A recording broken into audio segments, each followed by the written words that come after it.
أعوذ بالله من الشيطان الرجيم بسم الله الرحمن الرحيم فخلف من بعدهم خلف أضاعوا الصلاة واتبعوا الشهوات فسوف يلقون غيا 16واں پارہ سورۃ مریم آیت نمبر 59۔ فخلف پھر جان نشین ہوئے من بعدہم ان کے بعد، کن کے بعد؟ جن کا پیچھے ذکر گزر چکا ہے، جن پر اللہ تعالی نے انعام کیے، وہ کون تھے؟ ابراہیم، اسماعیل، اسحاق، یہ انبیاء۔ تو ان کے بعد جو جان نشین ہوئے، خلف نااہل، اضاعوا الصلاۃ جنہوں نے ضائع کر دی الصلاۃ نماز کو۔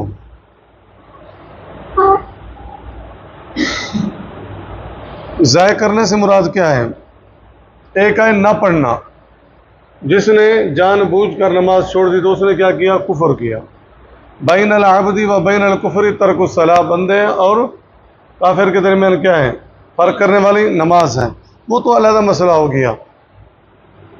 ضائع کرنے سے مراد یہ ہے کہ وقت پر ادا نہ کرنا، ضائع کرنے سے مراد یہ ہے سنت بمطابق ادا نہ کرنا، ضائع کرنے سے مراد یہ ہے 2 پڑھ لی، 3 چھوڑ لی، 3 پڑھ لی، 2 چھوڑ دی، یہ سارا ضائع ہے۔ والذین یمسکون بالکتاب واقاموا الصلاۃ، وہ لوگ جو کتاب کو مضبوطی سے پکڑتے ہیں، واقاموا الصلاۃ، اور نماز بھی قائم کرتے ہیں۔ قائم کرنے سے مراد یہ ہے وقت پر ادا کرنا، سنت کے مطابق ادا کرنا، اور ساری نمازیں ادا کرنا۔ ٹھیک ہے جی۔ ان کے بعد جو جان نشین بنے وہ نااہل تھے، اور انہوں نے کیا کیا؟ نماز کو ضائع کر دیا۔ نماز جو ہے یہ ستون ہے، کلمے کے بعد اگر پہلا عمل ہے تو وہ نماز ہے۔ سیدنا عمر رضی اللہ تعالی عنہ نے جب امیر المومنین بنے تو خط لکھا، انا اہم امورکم عندی الصلاۃ، اپنے وزیروں اور مشیروں کی طرف خط لکھے کہ میرے نزدیک سب سے زیادہ اگر کوئی چیز اہم ہے وہ نماز ہے۔ واتبعوا الشہوات، اور پیچھے پڑ گئے خواہشوں کے۔ ٹھیک ہے جی، دنیا کی خواہشیں، ایک تو یہ ہے نا خواہشات جائز طریقے سے پورا کرنا، وہ اللہ نے رکھ دی ہے، نکاح کے ذریعے ہے۔ مال کی خواہش ہے تو مال کماؤ حلال ذرائع سے۔ اسی طرح جبلی عبادت، یہ خواہش ہے، یعنی عبادت کرنی ہے تو اللہ کی کرو۔ تو خواہشات جائز طریقے اللہ نے رکھ دیے ہیں۔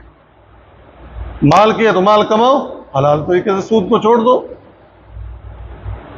اگر جسمانی خواہش ہے نکاح کے ذریعے، لونڈی کے ذریعے، تو وہ کیا کیا جی؟ واتبعوا الشہوات، خواہشات کے پیچھے پڑ گئے، حلال و حرام کے اندر کوئی تمیز نہیں۔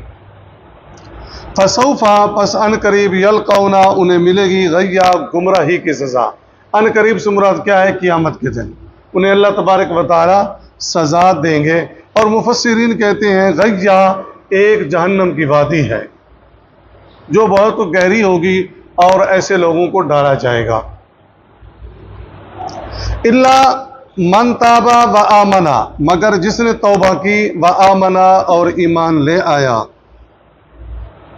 نماز چھوڑتا رہا، پڑھتا رہا، اب توبہ کر لی، ٹھیک ہے جی، خواہشات کی پیروی کرتا رہا، توبہ کر لی، تو اللہ تبارک و تعالیٰ کیا کر دیتا ہے؟ معاف کر دیتا ہے۔ جو بندہ توبہ کرتا ہے اپنی اصلاح کر دیتا ہے۔ اللہ کے رسول صلی اللہ علیہ وسلم کا فرمانا، التائب، توبہ کرنے والا ایسے ہے جیسے اس کے کھاتے میں گناہ باقی ہی نہیں رہے۔ الا من تاب و آمن وعمل عملا صالحا فاولئک یبدل اللہ سیئاتہم حسنات، وہ لوگ جس نے توبہ کر لی، و آمنا، اور ایمان لے آیا، وعمل صالحا، اور عمل کیے نیک، فاولئک، پس یہی لوگ، یدخلون الجنۃ، وہ داخل ہوں گے جنت میں، ولا یظلمون شیئا، اور ظلم نہ ہوگا ان پر کچھ بھی۔ جنات عدن التی وعد الرحمن عبادہ بالغیب، جنات عدن التی، باغوں میں ہمیشہ رہنے کے، عدن کہتے ہیں ہمیشہ کو، التی وہ جن کا وعدہ الرحمن، رحمان نے وعدہ کیا عبادہ ہو اپنے بندوں سے، بالغیب، غیبانہ۔ کیا مطلب؟ ہم نے جنت کو دیکھا نہیں، ہمارا ایمان ہے الذین یؤمنون بالغیب، اللہ پر ایمان بالغیب ہے، ٹھیک ہے جی، جنت پر ایمان بالغیب ہے، جہنم پر ایمان بالغیب ہے، تو یہ سارا بالغیب ہے۔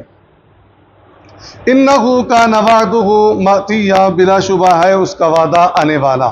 لا یسمعون، وہ نہ سنیں گے، فیہا اس جنت میں، لغون فضول بات، الا سلاما، سوائے سلام کے، یعنی جنت کے اندر کوئی فضولیات قسم کی گفتگو نہیں ہوگی، بلکہ الا قیلا سلاما سلاما، سورۃ واقعہ ہے، سلام کی آواز ہوگی، فرشتے بھی سلام، آپس میں بھی سلام۔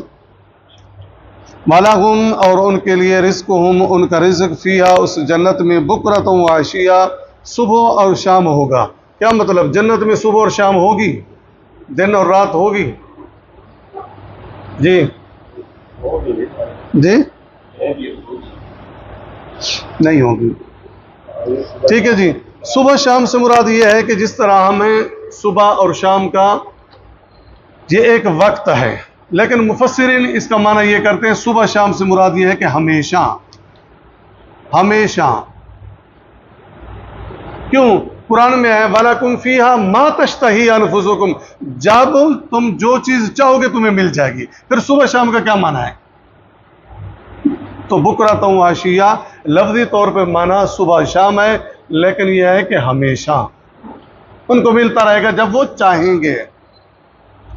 تِلْكَ الْجَنَّةُ الَّتِي نُورِثُ مِنْ عِبَادِنَا مَنْ كَانَ تَقِيًّا، یہ وہ جنت ہے التی جس کا نورث ہم وارث بنائیں گے، من عبادنا اپنے بندوں میں سے۔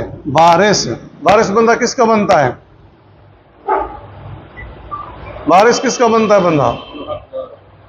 جی، میں وارث ہوں اپنے باپ کی زمین کا یا جائیداد کا یا مکان کا یا دکان کا، تو وہ جنت ہمارے باپ آدم علیہ السلام کی تھی، نکال دیا گیا تھا کہ جاؤ دنیا کے اندر، قُلْنَا اهْبِطُوا مِنَّا جَمِيعًا فَإِمَّا يَأْتِيَنَّكُمْ، ہمارے باپ آدم کی تھی نا، تو اب پھر ہمیں عمل کے ذریعے وارث بنایا جائے گا،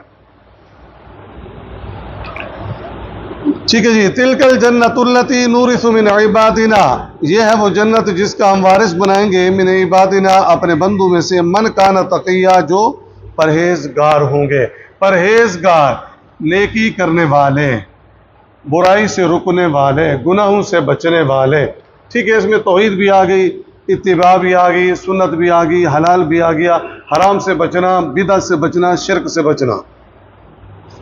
پھر دیکھیں جی، فَخَلَفَ مِن بَعْدِهِمْ خَلْفٌ أَضَاعُوا الصَّلَاةَ وَاتَّبَعُوا الشَّهَوَاتِ فَسَوْفَ يَلْقَوْنَ غَيًّا، پھر ان کے بعد بعض نااہل جان نشین ہوئے جنہوں نے نماز کو ضائع کر دیا اور خواہشات کے پیچھے پڑ گئے، سو بہت جلد وہ گمراہی کی سزا پائیں گے، یعنی آخرت میں ان کو سزا ملے ہی ملے گی۔ إِلَّا مَن تَابَ وَآمَنَ وَعَمِلَ عَمَلًا صَالِحًا، سوائے اس شخص کے جس نے توبہ کی، ایمان لایا اور نیک عمل کیے، ٹھیک ہے۔ توبہ کرنے کے بعد اپنی اصلاح بھی کر لی، نماز نہیں پڑھتا تھا، توبہ کر لی، اب نماز پڑھنا شروع کر دی۔ فَأُولَٰئِكَ يَدْخُلُونَ الْجَنَّةَ وَلَا يُظْلَمُونَ شَيْئًا، یہ لوگ جنت میں داخل ہوں گے اور ان پر کچھ ظلم نہ ہوگا۔ جنات عدن التی وعد الرحمن عبادہ بالغیب، ہمیشہ کے لیے ایسے باغوں میں جن کا وعدہ رحمان نے اپنے بندوں سے غیبانہ کر رکھا ہے۔ ایک تو وہ ہو گیا نا ہم نے جنت کو دیکھا نہیں، دوسرا وہ نعمتیں جس کو ہم نے دیکھا نہیں۔ جنت میں جو نعمتیں ہوں گی، انگور ہوں گے، کیا دنیا کی طرح ہوں گے؟ نہیں، اللہ نے جو چیزیں تیار کی ہیں، اللہ تبارک و تعالیٰ فرماتے ہیں کہ اے ابن آدم، تیرے دل و دماغ میں اس کا خیال تک، تصور تک نہیں آ سکتا۔ انہ کان وعدہ ماتیا، بے شک اس کا وعدہ اس کے سامنے آ کر رہے گا۔ لا یسمعون فیہا لغوا الا سلاما، وہاں کوئی فضول بات نہ سنیں گے